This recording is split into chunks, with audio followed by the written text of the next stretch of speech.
नमस्कार बंधुगण एमती सबुदिन राशिफल देखा आमर ये चैनल को आपण मैंने निश्चित भाव सब्सक्राइब कर दिखाँ कारण आपण मैंने निज ग्रह एवं नक्षत्र विषय सदा सर्वदा अपडेट रही पारे।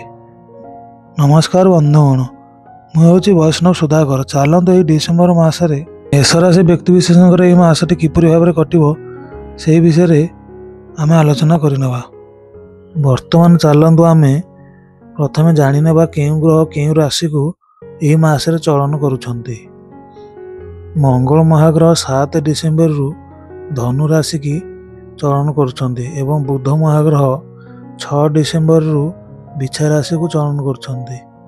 रवि महाग्रह 16 डिसेम्बर रु धनु राशि को चलन करुछंती एवं शुक्र महाग्रह 20 डिसेम्बर रु धनु राशि को चलन करुछंती। यह थिला यह मासर ग्रह मानकर चलन। मेष राशि होती राशि चक्र प्रथम राशि। यही राशि अधिपति महाग्रह होती मंगल महाग्रह एवं रवि महाग्रह 10 डिग्री जाए यह अति उच्च स्थान। मेष राशि सकाशे रवि महाग्रह अष्टम भ्रमण कर फल आपन को सी अशुभ फल प्रदान करेंगे। आपण घर परिवार रे असंतुष्ट लगी रहिबो एवं आपणकर घरोई काम निश्चिंत भाव में बाधा प्राप्त हेबो। जदि आपणकर घर रे कौन सी प्रकार पूर्व काम अटकी रही से निश्चिंत भाव में बाधा प्राप्त हेबो। जदि आपण कौन सी नूतन घर किंबा कौन सी नूतन काम किसी करने को चाहते ताले से निश्चिंत भाव में आपणकर अशुभ फल मिलिबो। आपण घर परिवार रे संपर्क रे फाट सृष्टि हेबो। बापा पुओ एवं स्वामी स्त्री मध्य संपर्क रे निश्चिंत भाव में फाट सृष्टि हेबो एवं सामान्यतम झगड़ा मध्य लगी रहिबो। एही मासरे आपणकर घर परिस्थिति खराब होगा सकाशे आपण केउंठारु ना केउंठारु निश्चिंत भाव में ऋण नेबे एवं आपण ऋण भार रे बुड़ी रहिबे। फल आपणकर मानसिक दुश्चिंता निश्चिंत भाव में बढ़िबो। शत्रु मैंने यही मसरे आपणकर घर ही हूँ कि बाहर कौन प्रकार शत्रु हूँ यही मसरे सी टी आपणकर बलवत्तर हेबे एवं नानादि कम आपण को निश्चिंत भाव में सी हैरान करेंगे एवं से निश्चिंत भाव में से किसी परिमाण सफल हेबे। आपण यही मसरे बहुत परिमाण खर्चांत हो पारती। लोकों सहित छोट छोट कथार झगड़ा हो पारे। जदि आपणकर केउठारे लोक मान सहित जुक्ति तर्क होताले आपण सेठारु जगह छाड़ी चली जातु नहले आपणकर यही जुक्ति कलह परिणत ही आगु को आपण संपर्क निश्चिंत भाव में फाट सृष्टि करिवो। एबे चलंतु आमे स्वास्थ्य उपर नजर पकाइबा। यही डिसेम्बर मास सकाशे अष्टम मंगल महाग्रह गोचर करुछंती। 7 डिसेम्बर जाए आपणकर यही मसरे निश्चिंत भाव में अशुभ फल मिलिबो। आपणकर पेट रोग लगी रहिबो।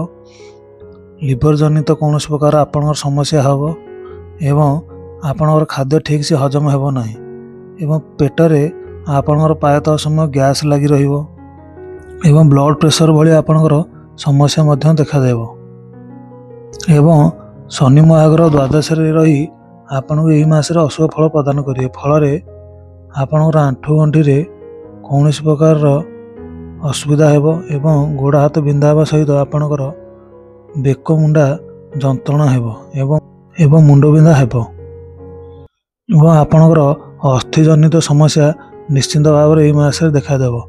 किंतु 7 डिसेम्बर पर आपणकर स्वास्थ्य किछि परिमाण सुधार आसिबो किंतु पूरा पूरी आपणकर सुधार आसिबो नाही। किछि परिमाण सुधार आसिबो किंतु मास सारा आपन प्राय असुस्थता लगी रहिबो। 7 डिसेम्बर पर किंतु आपण स्वास्थ्य किछि परिमाण निश्चिंत भाव में सुधार आसिबो। एबे चलंतु आमे व्यवसाय क्षेत्र पर नजर पकाइबा। व्यवसाय क्षेत्र में शनि महाग्रह द्वादश वर्तमान भ्रमण करुछंती एवं शनि महाग्रह प्रथम पादरे आपणकर गोचर करुछंती।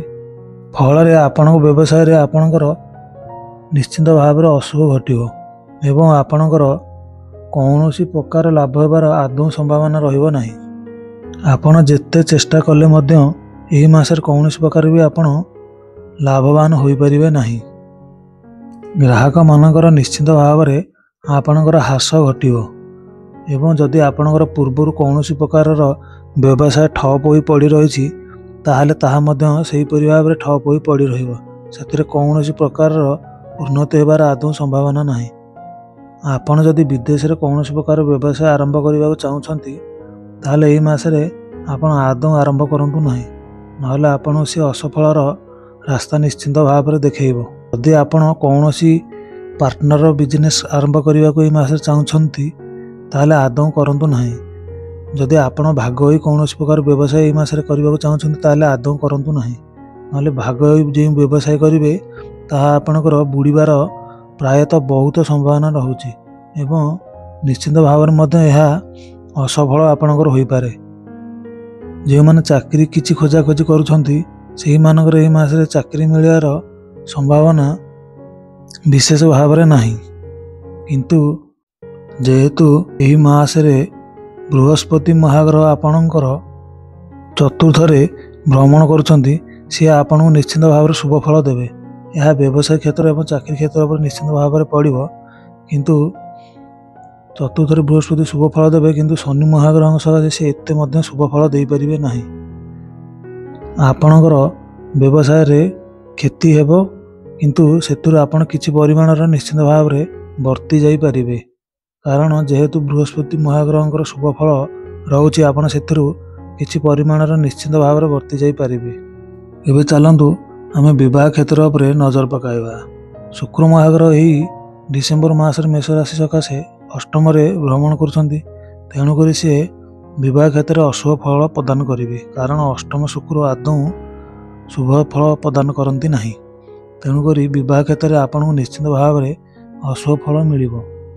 ଯେଉଁମାନଙ୍କର ବିବାହ ଆଦୌ ହୋଇପାରୁନାହିଁ ସେମାନଙ୍କର ଏହି ମାସରେ ମଧ୍ୟ ସେହିପରି ସ୍ଥିତି ଲାଗି ରହିବ ଏବଂ ଯେଉଁମାନଙ୍କର ବିବାହ ସ୍ଥିର ହୋଇଯାଇଛି ସେମାନଙ୍କୁ ଟିକେ କେୟାରଫୁଲ୍ ହେଇ ଆପଣ ସେ କାମକୁ ତୁଲାଇବେ, ନହେଲେ ଆପଣଙ୍କର ବିବାହ କାର୍ଯ୍ୟରେ କୌଣସି ଅଘଟଣ ଘଟିବାର ବହୁତ ସମ୍ଭାବନା ରହୁଛି। ତେଣୁକରି ଆପଣ ଟିକେ କେୟାରଫୁଲ୍ ହେଇ ବିବାହ କାର୍ଯ୍ୟକୁ ନିଶ୍ଚିନ୍ତ ଭାବରେ ତୁଲାଇବେ। ରବି ମହାଗ୍ରହ ଯେହେତୁ ଅଷ୍ଟମରେ ଭ୍ରମଣ କରୁଛନ୍ତି, ତେଣୁକରି ଆପଣମାନଙ୍କର ଯେଉଁମାନେ କୌଣସି ପ୍ରକାର ସନ୍ତାନ ସନ୍ତତି ପ୍ଲାନ୍ କରିବାକୁ ଚାହୁଁଛନ୍ତି ସେମାନେ 16 ତାରିଖ ପର୍ଯ୍ୟନ୍ତ ଏହି ଡିସେମ୍ବର ମାସରେ ଆଦୌ ପ୍ଲାନ୍ କରନ୍ତୁ ନାହିଁ। 16 ତାରିଖ ପରେ ରବି ମହାଗ୍ରହ ଅଷ୍ଟମରୁ ନବମ ଘରକୁ ଗୋଚର କରିବେ। ଫଳରେ ଆପଣ 16 ତାରିଖ ପରେ କୌଣସି ସନ୍ତାନ ସନ୍ତତି ପାଇଁ ନିଶ୍ଚିନ୍ତ ଭାବରେ ଆପଣ ପ୍ଲାନ୍ କରିପାରିବେ। ଏବଂ ଯେଉଁମାନଙ୍କର ପ୍ରେମ କ୍ଷେତ୍ରରେ 16 ଡିସେମ୍ବର ପୂର୍ବରୁ ମଧ୍ୟ ଆପଣଙ୍କର ଅସଫଳ ଲାଗି ରହିବ। 16 ଡିସେମ୍ବର ପରେ ଆପଣ ନିଶ୍ଚିନ୍ତ ଭାବରେ ପ୍ରେମ କ୍ଷେତ୍ରରେ ଆପଣଙ୍କୁ ସଫଳତା ମିଳିବ, କାରଣ ରବି ମହାଗ୍ରହ ନବମ ଘରକୁ ଗୋଚର କରିବେ। ଚାଲନ୍ତୁ ଏବେ ଶିକ୍ଷା କ୍ଷେତ୍ର ଉପରେ ଆମେ ନଜର ପକାଇବା। ରବି ମହାଗ୍ରହ ଅଷ୍ଟମ ଘରେ ଏହି ମାସରେ ଗୋଚର କରୁଛନ୍ତି। ଫଳରେ 16 ଡିସେମ୍ବର ଯାଏଁ ବିଦ୍ୟାର୍ଥୀମାନଙ୍କର ପାଠପଢ଼ାରେ ଆଦୌ ମନ ଲାଗିବ ନାହିଁ। ଯେତେ ଚେଷ୍ଟା କଲେ ମଧ୍ୟ ସେମାନେ ଏକାଗ୍ରତା ଆଦୌ ବିଦ୍ୟା କ୍ଷେତ୍ରରେ ଆଣିପାରିବେ ନାହିଁ। ସେମାନଙ୍କର ବୁଲାବୁଲିରେ ମନ ପ୍ରାୟତଃ ଲାଗି ରହିବ। କିନ୍ତୁ 16 ଡିସେମ୍ବର ପରେ ରବି ମହାଗ୍ରହ ନବମ ଘରକୁ ଗୋଚର କରିବେ। ଫଳରେ ବିଦ୍ୟାର୍ଥୀମାନଙ୍କର ପାଠପଢ଼ାରେ ପୁଣି ମନ ଲାଗିବ ଏବଂ ଆପଣଙ୍କର ବିଦ୍ୟା କ୍ଷେତ୍ରରେ ନିଶ୍ଚିନ୍ତ ଭାବରେ ଏକାଗ୍ରତା ଆସିବ ଏବଂ ଆପଣ 16 ଡିସେମ୍ବର ପରେ ଯଦି କୌଣସି ଜାଗାରେ ଆଡ଼ମିସନ୍ କରିବାକୁ ଚାହୁଁଛନ୍ତି ତାହେଲେ ନିଶ୍ଚିନ୍ତ ଭାବରେ କରିପାରିବେ। ଏବଂ ଯଦି ଆପଣଙ୍କର ଏହି ମାସରେ କିଛି ପରୀକ୍ଷାପତ୍ର ଅଛି, ଯଦି 16 ଡିସେମ୍ବର ପରେ ଆପଣ କିଛି ପରୀକ୍ଷାପତ୍ର ଦେଉଛନ୍ତି ତାହାର ଫଳ ଯେତେବେଳେ ପ୍ରକାଶ ପାଇବ ସେଥିରେ ଆପଣଙ୍କର ଉତ୍ତୀର୍ଣ୍ଣ ହେବାର ବହୁତ ସମ୍ଭାବନା ରହୁଛି। ଚାଲନ୍ତୁ ଏବେ ଆମେ ପ୍ରତିକାର ରୂପରେ ଏହି ମାସରେ ଉପାୟ କରିନେବା, କାରଣ ଯେହେତୁ ଆପଣଙ୍କର ଶନି ମହାଗ୍ରହଙ୍କର ଏହି ମାସରେ ପ୍ରଥମ ପାଦର ଆରମ୍ଭ ହେଉଛି, ତେଣୁକରି ଆପଣଙ୍କର ଶନିଙ୍କୁ ପ୍ରସନ୍ନ କରିବା ପାଇଁ ଆପଣ କୌଣସି ପ୍ରକାରର କାଉ କିମ୍ବା କଳା ରଙ୍ଗର ଜୀବଜନ୍ତୁକୁ ଆପଣ ଖାଦ୍ୟ ଅର୍ପଣ କରନ୍ତୁ ଏବଂ ଜୀବଜନ୍ତୁଙ୍କୁ ନିଶ୍ଚିନ୍ତ ଭାବରେ ଖାଦ୍ୟ ଦାନ କରନ୍ତୁ ଏବଂ ଗୋମାତାଙ୍କୁ ଖାସ୍ କରି ଆପଣ ଖାଦ୍ୟ ଦାନ କରନ୍ତୁ। ଫଳରେ ଆପଣଙ୍କର ଗ୍ରହମାନଙ୍କର ପୀଡ଼ା ଆପଣଙ୍କ ଠାରୁ କିଛି ପରିମାଣରେ କମିଯିବ ଏବଂ ନିଶ୍ଚିନ୍ତ ଭାବରେ ଆପଣ ସୋମବାର ଏବଂ ଶନିବାର ଶିବ ମନ୍ଦିର ଯାଇ ସେଠାରେ ଜଳ ଅର୍ପଣ କରନ୍ତୁ ଏବଂ ମହିଳାମାନେ ନମ ଶିବାୟ ଓମ୍ ଜପ କରନ୍ତୁ ଏବଂ ପୁରୁଷମାନେ ଓମ୍ ନମ ଶିବାୟ ଜପ କରନ୍ତୁ ଏବଂ ହନୁମାନଙ୍କ ମନ୍ଦିରକୁ ଯାଇ ମଙ୍ଗଳବାର ଦିନ ଆପଣ ରାଶି ତେଲ ଦୀପ ଜାଳିବା ସହିତ ରାଶି ତେଲ ହନୁମାନଙ୍କ ଦେହରେ ଚଢ଼ାନ୍ତୁ ଏବଂ ସେଠାରେ ହନୁମାନ ଚାଳିଶା ବସି ପାଠ କରନ୍ତୁ ଏବଂ ଆପଣଙ୍କ ଘରେ ହରିନାମ ସଂକୀର୍ତ୍ତନ କରିବା ସହିତ ଆପଣ 108 ମାଳା ଦିନକୁ 2 ଥରରୁ ଅଧିକା ନାମ ଜପ କରନ୍ତୁ, ହରିନାମ ମହାମନ୍ତ୍ର ଜପ କରନ୍ତୁ। ଫଳରେ ଶନି ଗ୍ରହ ଏବଂ ନବଗ୍ରହ ଆପଣଙ୍କ ଉପରେ କୃପା ବରସାଇବେ। କାରଣ ଶିବଶମ୍ଭୁ ହନୁମାନ ଏବଂ ପ୍ରଭୁ ଶ୍ରୀ ନାରାୟଣ ହେଉଛନ୍ତି ଶନିଙ୍କର ଇଷ୍ଟ। ତେଣୁକରି ସେମାନଙ୍କର ଗୁଣଗାନ କଲେ ଶନିଦେବ ବହୁତ ଶୀଘ୍ର ପ୍ରସନ୍ନ ହୋଇଯାଆନ୍ତି ଏବଂ ହରିନାମ ସଂକୀର୍ତ୍ତନ ଫଳରେ ଆପଣଙ୍କ ଘରରୁ ଚୌର ଭୟ, ଅଗ୍ନି ଭୟ ଏବଂ ସର୍ପ ଭୟ ନିଶ୍ଚିନ୍ତ ଭାବରେ ଦୂରୀଭୂତ ହେବ ଏବଂ ଆପଣଙ୍କର ଗ୍ରହ ପୀଡ଼ା ଏବଂ ବାସ୍ତୁଦୋଷ ବହୁତ ପରିମାଣରେ ଆପଣଙ୍କର କ୍ଷୟ ନିଶ୍ଚିନ୍ତ ଭାବରେ ହୋଇଯିବ। ଏହିପରି ଭାବେ ଭଲ ଭଲ ରାଶିଫଳ ଆପଣ ଦେଖିବାକୁ ଚାହୁଁଛନ୍ତି ତାହେଲେ ଆମର ଏହି ଚ୍ୟାନେଲକୁ ନିଶ୍ଚିନ୍ତ ଭାବରେ ସବସ୍କ୍ରାଇବ୍ କରିଦିଅନ୍ତୁ। ଏହା ଥିଲା ଡିସେମ୍ବର ମାସର ମେଷ ରାଶି ସକାଶେ ରାଶିଫଳ। ଏତିକି କହି ମୁଁ ବିଦାୟ ନେଉଛି। ନମସ୍କାର ବନ୍ଧୁଗଣ।